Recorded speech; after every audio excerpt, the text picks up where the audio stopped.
Salut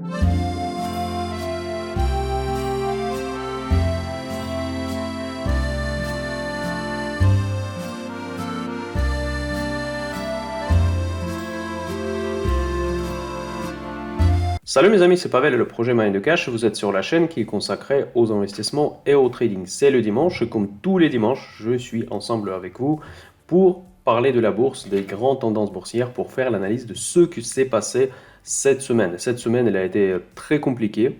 Vraiment, il y a des scénarios qui sont assez dangereux, qui sont en train de se développer sur les marchés. Donc, restez avec moi aujourd'hui. On va faire un tour des actualités les plus importantes. On va regarder les tendances. On va essayer de se projeter. Quels sont les risques réels auxquels nous devons faire beaucoup attention et quelles sont les opportunités éventuellement qu'on peut dénicher sur ces marchés très très agités. Je vous rappelle que hier, j'ai fait une vidéo avec des opportunités de la catégorie A. Comme je dis toujours, quand les marchés chutent, quand il y a beaucoup de nervosité sur les marchés, il faut dénicher d'abord les opportunités dans les entreprises dont la qualité ne fait aucun doute. Et donc là, je vous ai présenté mon avis par rapport à des valeurs de la catégorie A qui ont baissé le plus. Donc je vous invite de regarder cette vidéo si ça vous intéresse. Donc on a parlé des valeurs qui sont assez connues, assez populaires. Je pense que ça va être très intéressant si vous n'avez pas encore évidemment vu cette vidéo. N'oubliez pas en like s'il vous plaît, c'est très important pour soutenir la chaîne. Je ne veux pas vous embêter plus avec ça, vous savez ce qu'il faut faire. Et aujourd'hui, au programme, nous allons regarder pas mal de sujets parce qu'il y a quand même des choses qui ne me plaisent pas du tout, qui sont en train de se développer sur les marchés, et surtout les choses auxquelles je n'étais pas 100% prêt, même si j'ai hedgé mon portefeuille. Je vais vous raconter mon histoire un tout petit peu, c'est que j'hésitais énormément de vendre mon hedge, justement quand les marchés étaient, il y a quelques jours, quand on était à 4000... 150 je crois, c'est ça, c'était ça le niveau où j'hésitais en fait de me débarrasser de hedge parce que quand même il bouffait une performance qui était plutôt pas mal ces derniers jours quand les marchés ont commencé à rebondir. Après là, mon raisonnement était le suivant que bon déjà les prix de carburant, en fait les prix de l'énergie ont baissé. Avec des actualités de l'Ukraine, on va les toucher rapidement à la fin de cette vidéo, que la chute vraiment était très très marquée sur le gaz et sur l'électricité en Europe. Pétrole est resté plus ou moins stable, mais quand même sur des niveaux assez acceptables. Donc du coup, dans ce contexte, nous pouvons facilement croire que l'inflation devrait s'apaiser. Donc du coup, dans les prochaines publications des CPI, des inflations en Europe également, seront bien meilleurs que les chiffres qu'on nous publie aujourd'hui. Et donc dans cet esprit-là, sachant qu'évidemment la bourse, elle vit par anticipation, j'ai pensé que probablement le hedge n'était plus justifié. Heureusement, je ne l'ai pas fait. Et du coup, j'ai gardé mon edge parce on a touché pile poil le niveau. Là, on va regarder les niveaux techniques sur Standard & Poor's. C'est là, encore une fois, la confirmation que l'analyse technique, il fonctionne. Et c'est quand même très important de respecter à la fois les trois piliers principaux quand vous investissez. C'est l'analyse macroéconomique ou géopolitique, si vous voulez. Souvent, c'est le synonyme, surtout cette année. Et l'analyse fondamentale, quand vous choisissez une société concrète, c'est le sujet de la vidéo du hier. Et troisièmement, c'est l'analyse technique pour regarder déjà les anticipations d'investisseurs par rapport à tel ou tel actif et surtout choisir des bons niveaux pour entrer ou sortir des actions ou analyser les marchés, notamment l'indice S&P 500. Voilà, donc tout est important. Donc on ne peut pas genre enlever une brique et espérer que ça va marcher. Mais donc du coup, c'est l'ensemble de la synergie entre ces trois piliers, à mon avis. Encore une fois, j'ai pas de droit de donner des conseils d'investissement, je répète ça chaque fois. C'est important de vraiment considérer quand vous prenez une telle ou telle décision d'investissement. Donc voilà, j'ai fait mon boulot côté de l'analyse technique. Heureusement, j'ai préservé mon short, même si j'ai hésité. Maintenant, il me sauve pendant cette chute que moi, pour le moment, je considère un peu, quand même pas un peu, excessive. Nous allons essayer de comprendre maintenant qu'est-ce qui s'est passé. En fait, tout a commencé quand le CPI américain pour le mois d'août a été publié. Il est ressorti pire que prévu, pas beaucoup pire, comme vous pouvez voir sur votre écran. On anticipait 8,1, mais finalement la publication c'était 8,3, donc quelques dixièmes du point de pourcentage. Mais finalement, c'est l'effet d'annonce et l'effet psychologique, je pense, qui a joué le rôle déclencheur de cette chute des marchés. Parce que c'est vrai que beaucoup d'analystes, et d'ailleurs moi aussi, on s'attendait à une bonne nouvelle, au contraire. On pensait qu'au moins l'inflation resterait stable et voire on aura une bonne nouvelle. une bonne nouvelle, ça serait une déflation entre les deux mois extrêmes, parce que je vous rappelle que l'inflation, ce n'est pas le niveau des prix, mais c'est la vitesse d'augmentation des prix. C'est la deuxième dérivée et ne pas la première dérivée du prix. Voilà, ça c'est très important à comprendre. Et donc du coup, vu que les prix de l'énergie pour le mois d'août étaient déjà bien plus bas que dans les mois précédents de l'été, on pouvait croire que l'inflation sera bien meilleure que ça a été anticipé. Ce n'était pas le cas et ça, c'était une très grosse déception. Je pense qu'il y a un certain lag de temps entre la baisse des prix de l'énergie, de matières premières, et que cette baisse se répercute sur les prix finaux. Donc je pense que c'était une des raisons pourquoi finalement on a eu cette déception. Mais ce qui est encore plus important, c'est qu'il y avait une autre statistique qui était publiée au même moment, c'est que la consommation américaine, elle tient toujours bien. Et ça, c'est vachement important que les deux ensemble, ils donnent l'environnement très inflationniste et surtout que ça tape directement dans le mandat de la Réserve fédérale. Et donc la Réserve fédérale est obligée, selon son mandat, d'agir.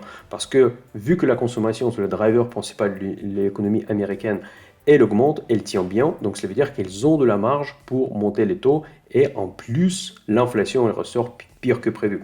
Est-ce que la Réserve fédérale va agir la semaine prochaine? Je vous rappelle que c'est la semaine prochaine qu'il y aura une réunion de la Réserve fédérale américaine. Ça, j'en sais rien.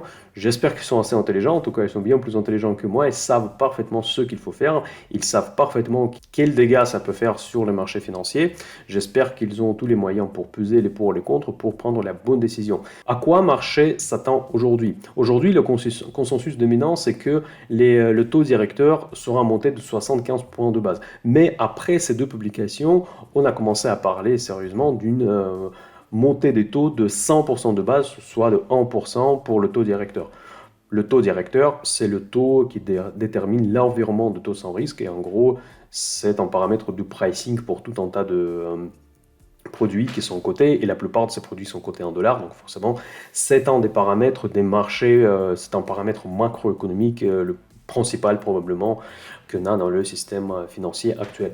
Donc si on monte d'un 1% directement, je pense que ça va être historique. Moi je ne me souviens pas des hausses comme ça. Je me souviens des baisses très fortes pendant les crises, mais la hausse aussi forte, en tout cas sur ma pratique d'investissement en tant que trading sur les marchés financiers, je ne me souviens pas. Et s'ils le font, ça va être vraiment un choc pour les marchés financiers. Déjà, ce choc est en train d'être pricé, et c'est pour ça que nous avons vu cette chute des marchés qui nous a tous fait peur. Je me souviens de toutes ces discussions sur Telegram, que je vous invite à rejoindre d'ailleurs. Et quelque part, ça cassait pas mal de modèles que nous avions, en tout cas ce que moi j'avais, pour la suite d'évolution des bourses. Maintenant, je voudrais aussi partager avec vous l'article que j'ai trouvé sur Yahoo Finance. Bon, c'est une source qui est très facilement accessible.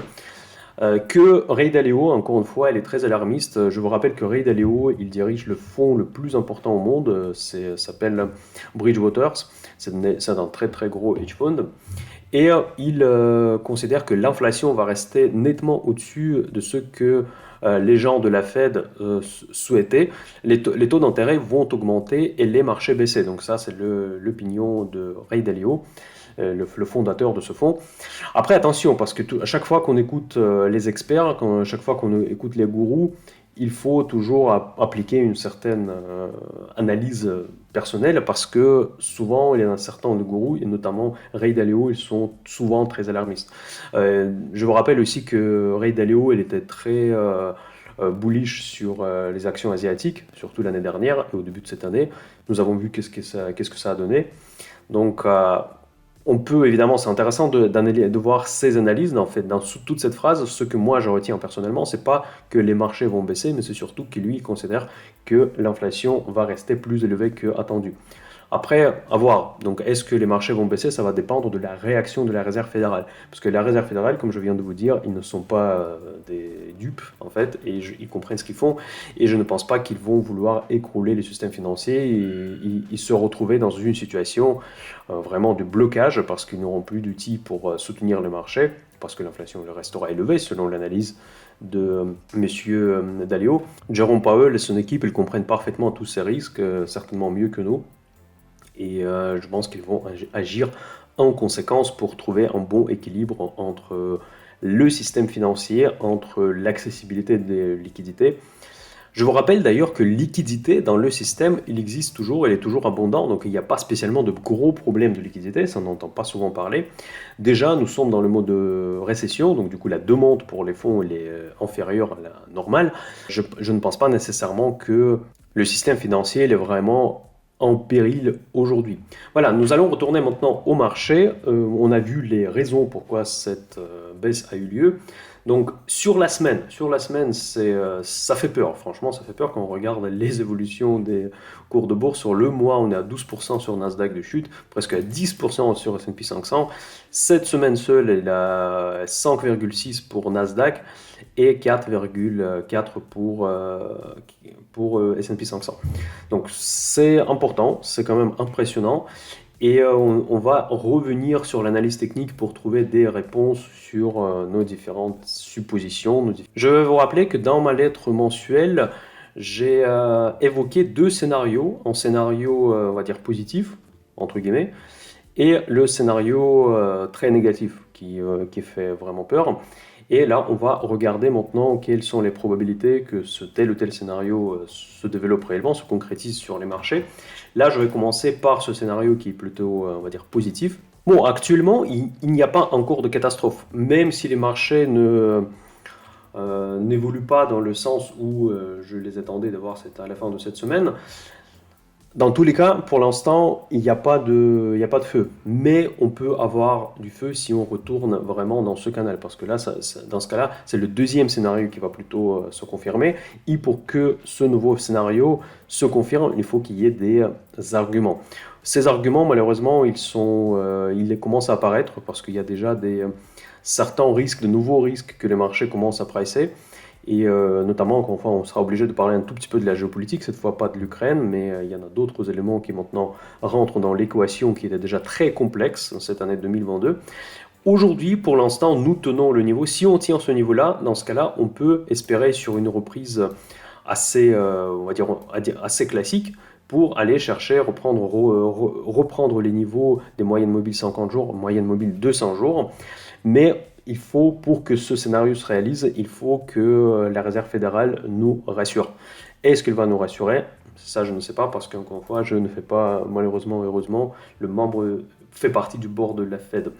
Et donc, ça va être la décision, surtout le discours de Jerome Powell qu'il faudra surveiller la semaine prochaine, parce que c'est sûr qu'il va monter les taux, c'est sûr qu'il va monter les taux fortement, mais c'est surtout les guidelines pour les futures hausses de taux. S'il va nous dire du style que ok, le niveau de taux, pour nous, il paraît satisfaisant, et pour l'instant, dans la situation actuelle, on ne compte plus de monter le taux, on monte les taux moins vite que ça a été prévu. Dans ce cas-là, ça va rassurer les marchés. S'il va dire que tout va mal, qu'on ne sait pas comment ça va se passer, il va faire sentir au marché qu'il ne contrôle plus vraiment l'inflation, il ne sait pas où l'inflation va aller. Dans ce cas-là, ça va être une catastrophe, et dans ce cas-là, on va casser ces niveaux-là, on va retomber dans ce scénario que j'ai présenté ici sur ma lettre mensuelle Mind the Cash. Dans ce cas-là, on va rentrer encore une fois dans ce canal baissier, pardon, et on peut aller chercher les niveaux au milieu de la reprise post-Covid,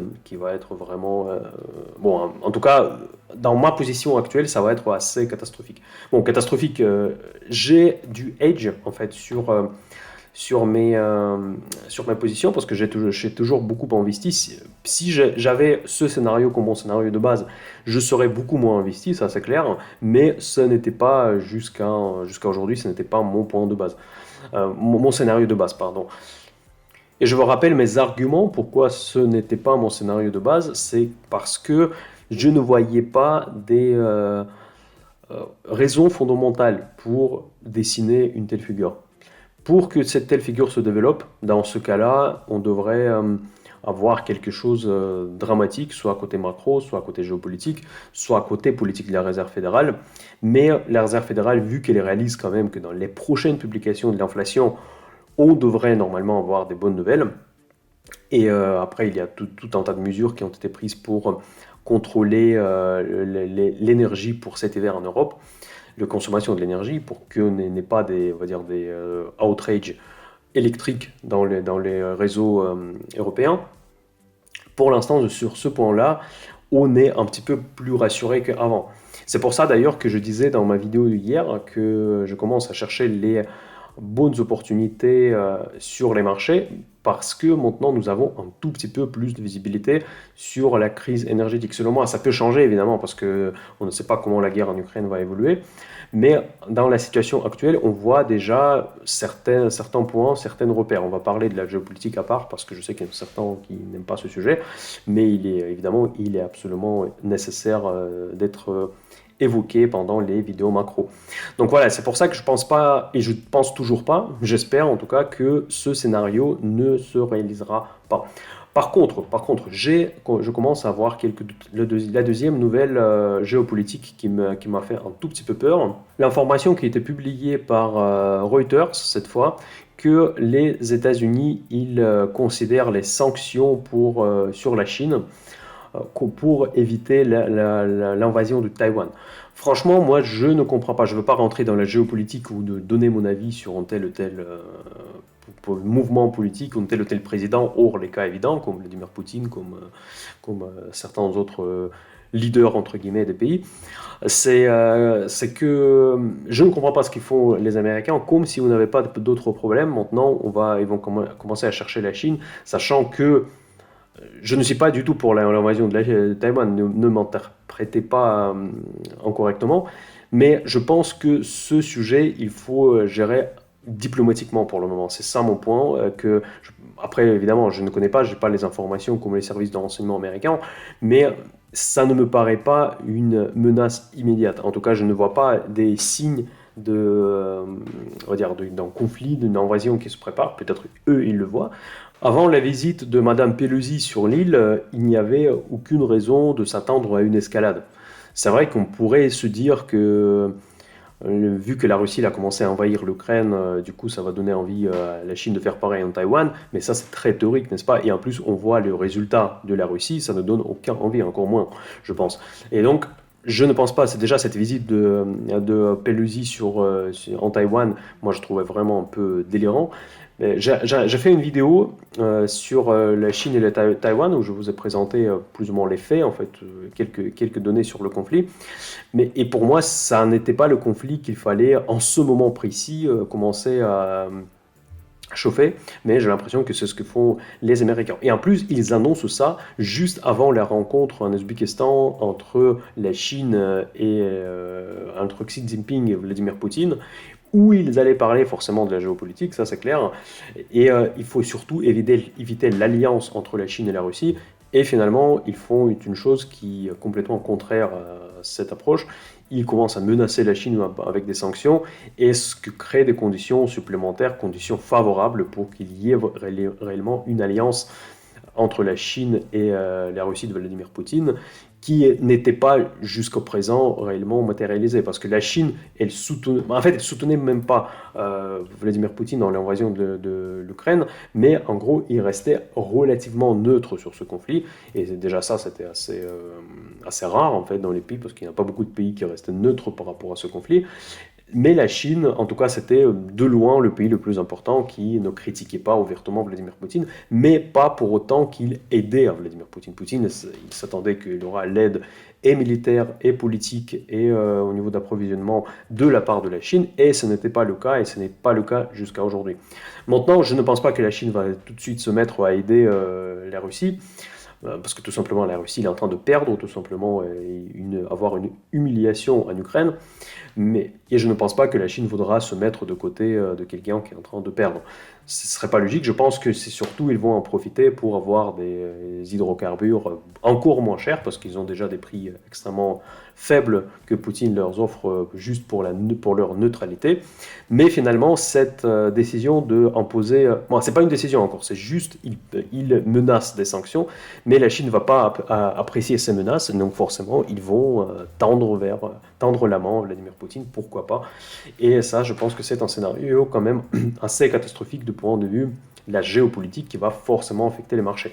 Je ne pense toujours pas qu'il y aura une invasion, on va dire, généralisée de la Chine, une intervention militaire sur le Taïwan, mais il y aura très probablement le blocus, il y aura des sanctions, la Chine contre le Taïwan pour vraiment leur mettre la pression, économiquement, avant tout. Voilà, donc je ne pense pas qu'ils vont débarquer sur l'île, etc. Mais qui sait, si ça arrive, s'il commence à y avoir des tensions, dans ce cas-là, le scénario que j'ai présenté dans ma lettre mensuelle peut se réaliser sans aucun problème.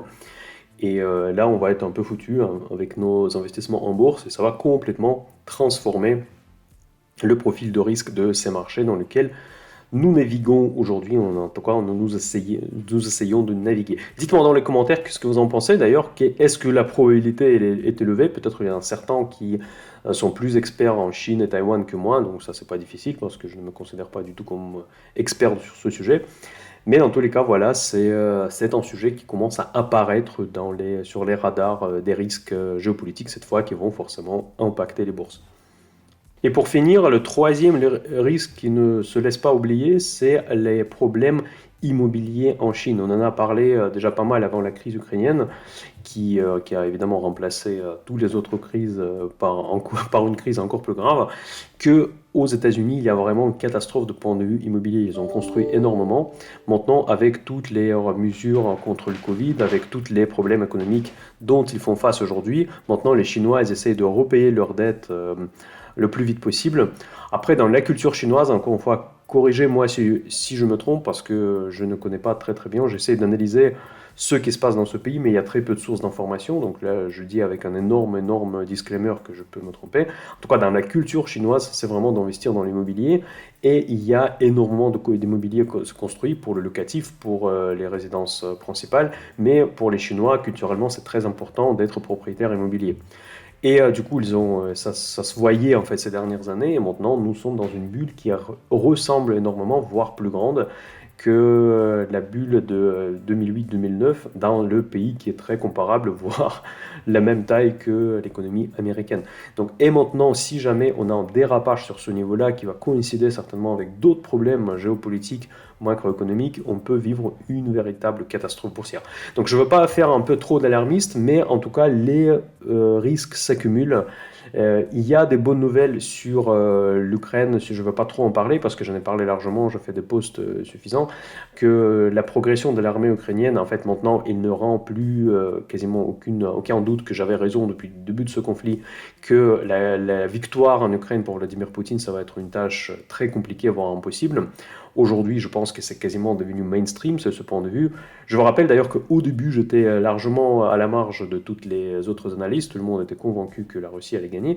Mais aujourd'hui, c'est l'inverse qui est le consensus dominant, suite justement au succès de l'armée ukrainienne sur le terrain. Maintenant, il y a un autre risque, c'est peut-être maintenant le quatrième, je vais vous faire peur aujourd'hui, que Vladimir Poutine aujourd'hui il est bloqué, il est complètement bloqué et il faudra qu'il fasse une riposte. Aujourd'hui les ripostes ont commencé et pour le moment ce sont des frappes sur l'infrastructure énergétique civile en Ukraine. C'est encore une fois, ce sont des crimes de guerre, mais là il y en a déjà commis autant que ça, c'est pas peut-être même pas forcément la pire. Et du coup, si c'est ça sa réponse finale sur les avancées de l'armée ukrainienne, j'ai envie de dire presque tant mieux. Vous savez, j'hésite toujours de choisir les phrases parce que on vit des scénarios tellement catastrophiques, tellement inimaginables pour l'année 2022 en Ukraine aujourd'hui, c'est que c'est très difficile de choisir les bonnes paroles. Désolé si je blessais quelqu'un, mais c'était pas mon but. Mais dans tous les cas, si c'est ça la riposte de Vladimir Poutine, au moins on peut se contenter que ce n'est pas une frappe nucléaire, ce n'est pas une utilisation des armes chimiques ou quelque chose de encore plus catastrophique. Après, il ne faut pas oublier non plus qu'il y a toujours des problèmes sur la centrale, la plus grosse centrale à Zaporozhye qui se trouve dans le sud, au centre-sud de l'Ukraine, on va dire, qui est la plus grande en Europe. C'est vraiment extrêmement dangereux. Elle est toujours prise par la Russie. Le personnel de cette centrale, ils sont quasiment en otage là-bas, donc du coup j'imagine que travailler là-bas ça ne doit pas être super motivant. Tout ça pour dire que le risque de cette centrale est toujours bien présent. Et je ne pense pas que c'est le pire scénario pour Vladimir Poutine, mais par contre, il expose au risque le sud de la Russie également s'il la fait exploser. Mais par contre, vu qu'il ne peut plus s'en sortir, et vu que moi je suis le conflit de très près, je lis les médias russes, je lis les médias russes de deux côtés, c'est que maintenant, on commence à vraiment officiellement de parler de la grogne à l'intérieur du pays, même au niveau de gouvernement. Il y a eu une lettre ouverte des députés de Saint-Pétersbourg, d'ailleurs la ville d'où je suis d'origine, qui font l'appel à la destitution de Vladimir Poutine pour qu'il parte de son poste. Bon, évidemment, ils étaient tout de suite pris par la police pour les renseignements, etc. Bref, je ne veux pas trop rentrer dans cette histoire, mais le fait, c'est que Vladimir Poutine, aujourd'hui, il n'est plus confortable dans son propre pays parce que, évidemment, l'échec est maintenant évident à tout le monde. Donc, même les gens qui consomment uniquement la propagande russe, ils commencent à réaliser qu'effectivement, les choses ne vont pas du tout comme ça a été prévu.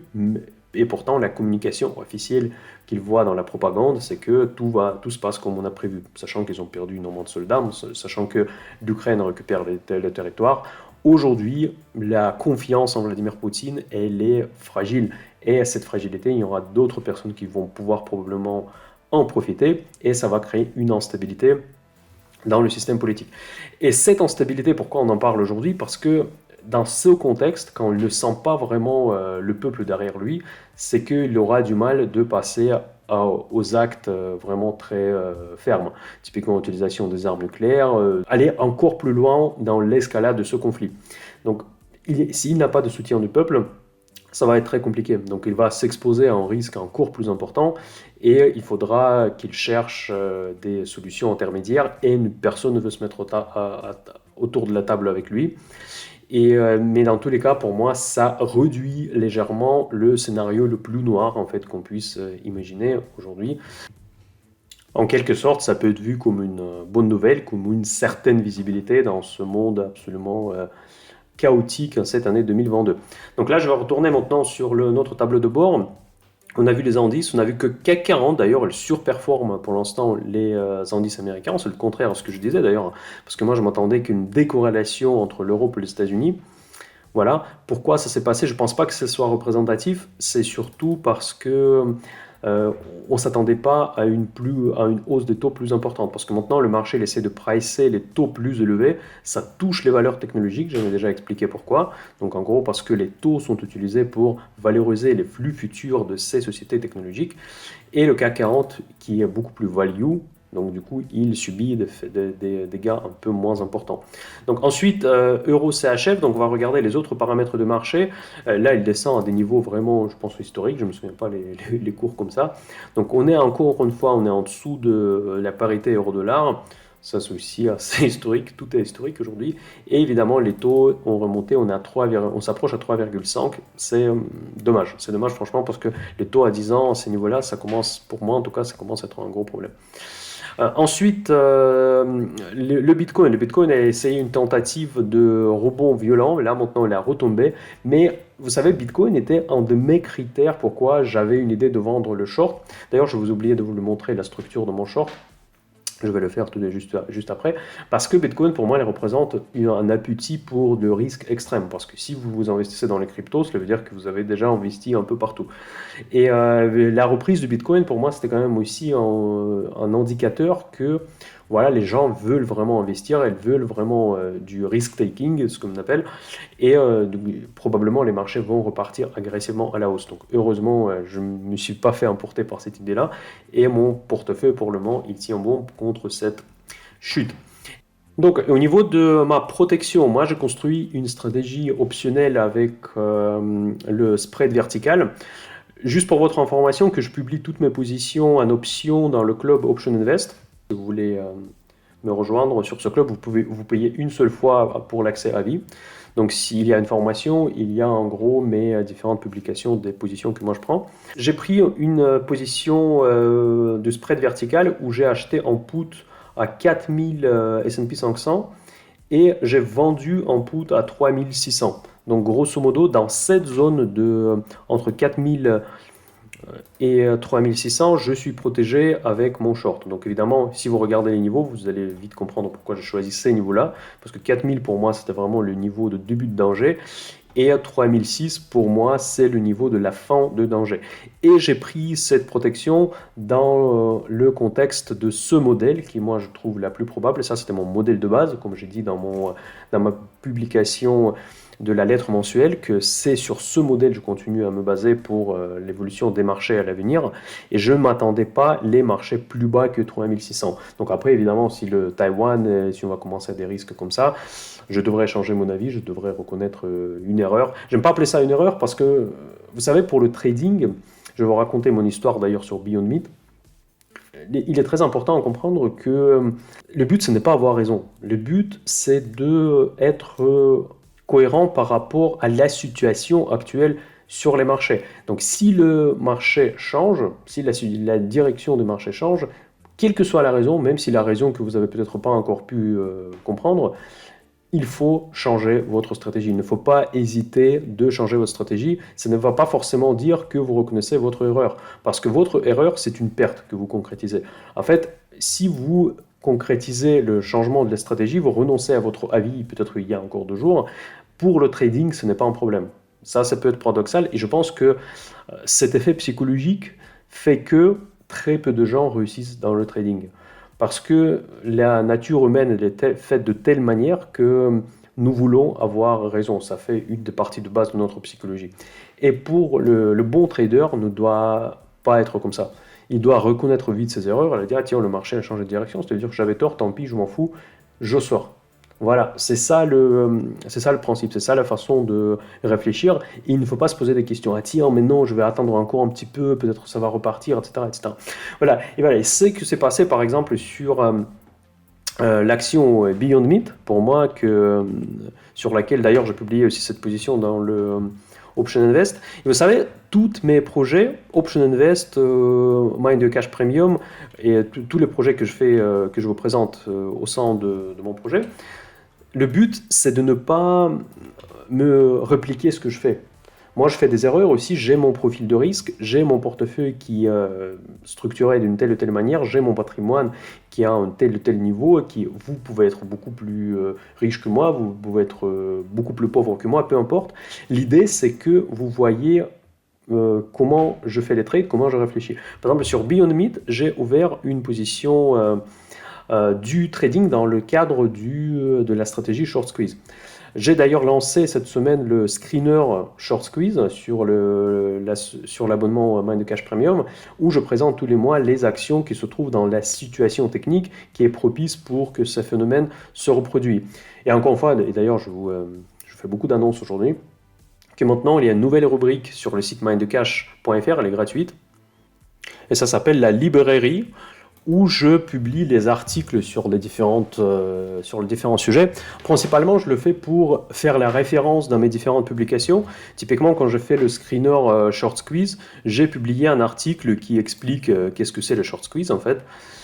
Et je vous donne quelques exemples dans le passé boursier. Donc là, vous pouvez le lire, ça ne fait pas partie de Mind the Cash Premium, c'est accessible à tout le monde. Pour que les personnes qui voient le screener qui est maintenant disponible dans l'abonnement, que vous compreniez pourquoi, qu'est-ce que c'est exactement, de quoi il s'agit avec ce screener short squeeze. Et donc du coup, Beyond Meat, elle ressortait sur une des premières lignes dans ce screener. Et moi, j'ai essayé de faire ce trade avec des options, parce que je ne voulais pas prendre beaucoup de risques. Les options me permettent de limiter mon risque au niveau de la prime que j'ai payée. Donc du coup, j'ai pris en call. Il était in the money. Là, quand j'ai ouvert la position, l'action elle était à 22 $ à peu près. Et moi, j'ai pris en call légèrement in the money parce que, bon, pour des raisons que j'ai expliquées, que je vais d'ailleurs bientôt publier une vidéo sur le groupe Option Invest, qui explique pourquoi parfois je préfère d'acheter les options dans la monnaie plutôt que les options out of the money qui sont moins chères. Et donc du coup, c'est ce que j'ai fait parce que moi je m'attendais que ce short squeeze se reproduise avec le rebond des marchés, parce que avant cette publication de CPI américain, moi ce que j'avais en tête, c'est que le CPI va être mieux que prévu, du coup ça sera un petit peu, ça donnera de bonne humeur pour la bourse, les marchés vont remonter, surtout la catégorie C, catégorie D, parce que bon évidemment ça va apaiser la pression sur les réserves fédérales pour la hausse des taux, et Beyond Meat, c'est la catégorie D, donc c'est la société de forte croissance. Bon, la croissance d'ailleurs n'est pas si forte que ça, mais en tout cas tout le monde shortait cette action, et cette action, vu qu'il y a eu énormément de short dedans, et il pourrait se retrouver dans le phénomène de short squeeze, on pourrait faire genre 40-50% en quelques jours. Ça arrive assez régulièrement. Et d'ailleurs, récemment, je fais le même trade assez bien, il y a 2, 3 semaines. C'était sur Upstart. C'est une autre société technologique, d'ailleurs, qui a un profil d'une société de croissance. Et là à l'époque, ça réussit vraiment bien. Et là, j'espérais de faire plus ou moins la même chose sur Beyond Meat, mais ça n'a pas marché parce que la situation a changé. Et pourquoi j'ai vendu du coup ma position? Parce que tout simplement, la situation a changé parce que le CPI n'est pas ressorti comme moi j'ai prévu. Ça, c'était mon, on va dire, considération de base. Vu que la situation elle a changé, je change immédiatement mon avis. Ça, c'est vraiment trading. C'est de point de vue trading, c'est ce qu'il faut faire. Donc il ne faut pas se poser des questions. Est-ce que j'ai tort? Est-ce que j'ai raison? Je pourrais très bien attendre encore à dire oui, mais peut-être ça va rebondir et finalement ça va tomber sur 15, sur 10 et là je vais complètement perdre ma position. Surtout si vous avez des actions en direct, ça peut vraiment coûter très très cher. Moi j'avais des calls donc du coup je n'avais pas énormément de risques dessus. Et en plus, le phénomène des options, pourquoi je conseille quand même, même si vous n'avez pas prévu de les trader immédiatement, donc quand même vous renseigner, c'est pour ça que j'essaie de pratiquer les prix très attractifs pour le club, c'est que quand vous tradez les options, il y a deux phénomènes qui affectent le prix. C'est le prix de sous-jacent, ce qui est évident, les prix de Beyond Meat dans notre cas, et aussi la volatilité. Parce que si la volatilité explose, dans ce cas-là, les options call et les options put vont prendre de la valeur. Et cette fois, justement, je me suis mal positionné, mais finalement, j'ai perdu pas grand-chose, tout simplement parce que la volatilité, elle a explosé, et même si le prix de Beyond Meat l'a baissé, quand même, mes calls, ils ont gardé une certaine valeur parce que la valorisation largement tient en compte de la volatilité implicite sur les marchés. Ça peut paraître compliqué, mais vous savez, dès que vous avez compris le principe d'optionnalité, c'est ça mon but justement du club, c'est de vous expliquer de manière simple en fait comment ça marche et comment ça peut être utilisé pour votre stratégie, que les options elles ont des caractéristiques que les actions, les autres produits n'ont pas. Voilà. Voilà, donc ça c'était une petite parenthèse par rapport à mes aventures cette fois. Bon, c'est pas toujours heureusement mes aventures, mais cette semaine, j'avoue que c'était un peu difficile. En fait, encore une fois, c'était difficile parce que justement le scénario, la situation sur le marché n'était pas telle que moi je l'attendais. Et donc, du coup, c'est pour une bonne raison, parce que du coup, encore une fois, j'ai pas envie de dire que je me suis trompé. C'est pas parce que ça me gêne, mais surtout parce que la situation ne s'est pas déroulée comme moi j'ai prévu. Donc, j'attendais que voilà, le CPI, l'inflation va être au contraire, ça donnerait du positif, mais non. Et en plus, il y a d'autres risques qui sont apparus. Ces sanctions que moi je trouve absolument aberrants sur la Chine, qui n'a même pas commencé encore.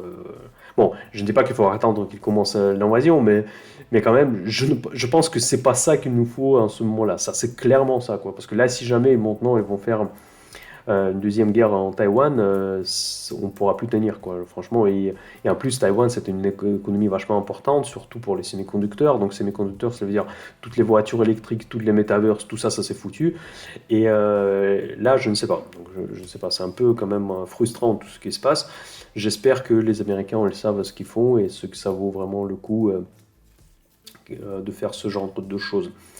Un autre actif qui a attiré mon attention cette semaine, c'est l'or, mes amis. Ça, c'est vraiment impressionnant parce qu'on a cassé vraiment le niveau important. Et là, nous risquons d'aller vraiment beaucoup plus bas sur l'or. Et ça, j'imagine que 5550, pardon, 1550 peut être tout à fait le niveau imaginable pour l'or. Bon, heureusement que je n'ai pas investi parce que j'avais cette idée-là. Normalement, dans le contexte des taux qui montent, de la récession, des taux réels qui vont peut-être passer un jour en positif, ça peut donner un petit peu des avantages pour l'or, mais pour le moment, l'or, franchement, c'est un actif qui est très difficile aujourd'hui à trader parce que normalement, on est censé de nous protéger de ces cas-là, mais pour le moment, il ne protège de rien du tout, il ne cesse pas de baisser avec tous les marchés. Et donc, du coup, l'or, elle a cassé vraiment en soutien, enfin en support qui était valable depuis 2020, même avant, je pense, oui, début 2020. Ce support, il tenait bon, mais là, pour l'instant, je pense qu'on peut le casser et après revenir sur le 1500 $. Ça, c'est vraiment quelque chose d'important parce que je sais qu'il y a on a beaucoup dans la communauté d'investissement internationale qui considèrent toujours l'or comme une protection contre certains risques. Voilà, moi, je ne partage pas forcément cet avis. Voilà. Et aussi une action de la catégorie A que je n'ai pas couvert hier parce que j'ai dû préenregistrer mes vidéos dues au contrainte personnelle, parce que j'ai aussi ma vie. Je veux pas que les vidéos dans ma vie. C'est Adobe. Adobe, c'est vraiment une catégorie A avec des forts avantages concurrentiels. Et ça, ce sont mes anciens graphiques que je fais il y a longtemps. Et vous voyez, j'étais pile poil, exactement. Le pire scénario que moi je voyais de la baisse d'Adobe, c'est là, parce il a fait une acquisition qui est considérée comme très chère par les marchés. Et donc là, on est retombé pile poil sur mon niveau que je dessinais, je pense que c'était il y a un an que je l'ai tenu. Non, peut-être un peu moins quand même. Donc du coup, voilà, donc là maintenant on est à un niveau très bas sur Adobe, l'action elle est super rentable, mais encore une fois, je reviens à ma précédente idée que la situation a changé. Et c'est ça où il y a tout le diable, c'est que vu que la situation a changé, on ne peut plus la presser de la même manière parce qu'ils ont consommé énormément de cash pour cette acquisition. Je n'ai pas évalué l'intérêt de cette acquisition encore, mais en tout cas, les prix de l'action Adobe peuvent paraître super attractifs en ce moment, sachant que c'est une valeur avec un fort avantage concurrentiel. Voilà mes amis, c'est tout pour aujourd'hui. J'espère que ça vous a plu. Partagez avec moi dans les commentaires qu'est-ce que vous en pensez. Rejoignez-moi sur Telegram, vous avez les liens. Tous les liens, vous avez dans la description les liens pour rejoindre le club Option Invest, pour rejoindre Mind the Cash Premium, pour voir tous les screeners, pour voir mes lettres mensuelles, pour voir mes analyses des entreprises concrètes. D'ailleurs, j'ai lancé un portefeuille Tranquille Biche. C'est un nouveau troisième portefeuille qui va être disponible uniquement aux abonnés premium, où je choisis les actions les moins risquées. Je pense que c'est assez intéressant aujourd'hui, pas vu la situation. Donc rejoignez-moi, donc j'essaie de pratiquer les prix qui sont très attractifs. Et je vous dis à très bientôt. Partagez cette vidéo avec vos amis qui s'intéressent à la bourse et à la finance. Et je vous dis à très bientôt. Je suis en vacances la semaine prochaine, mais je vais essayer de publier beaucoup de vidéos, beaucoup de courtes vidéos. Je vous ai promis les devises, comment gérer l'exposition de nos devises, et ça sera fait. Allez, à très bientôt et mind the cash. Bye bye.